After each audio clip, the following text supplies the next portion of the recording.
So who were the biggest losers in Super Rugby Pacific Round 2? At number 3, I have the Brumbies. Now, the Chiefs versus the Brumbies was meant to be a mouth-watering trans-Tasman clash. The two best teams going head-to-head.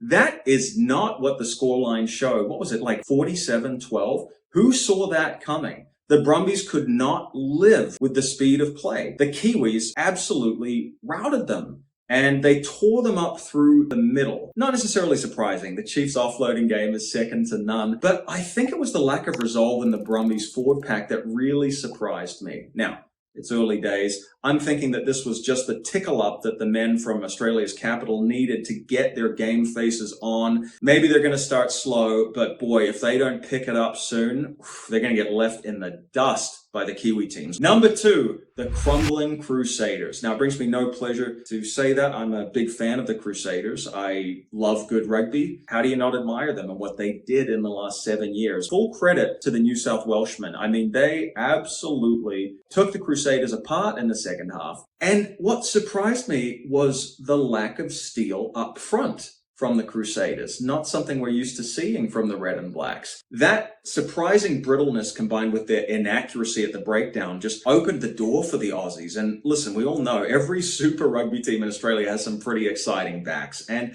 they were able to create space surprisingly easily in the second half. Is it all doom and gloom for the Crusaders? I've been watching Super Rugby for decades now. It is pretty common for the Crusaders to drop 2 games in a row to start the season. However, this does need to be an inflection point and a wake-up call. Time will tell. By the way, I just moved house this week, so I wanted to get a video out to you guys, even though this is a bit of an ad hoc setup. I appreciate you bearing with me. I'm going to have a whole new YouTube studio very soon. Can't wait to show you. But let's get back to the rugby. And the biggest loser of the weekend? Unfortunately, it was Melbourne. And that's really sad to say. It was a less than super turnout at the Super round. And I just couldn't help but spare a thought for the Melbourne Rebels. It was funny, the Crusaders and the Chiefs, I think they were having home games in Melbourne. Well, no, there was only one team having a home game, and that was the Melbourne Rebels. And yeah, I was just thinking it's pretty sad, actually, that they're going to be leaving this year. Not good.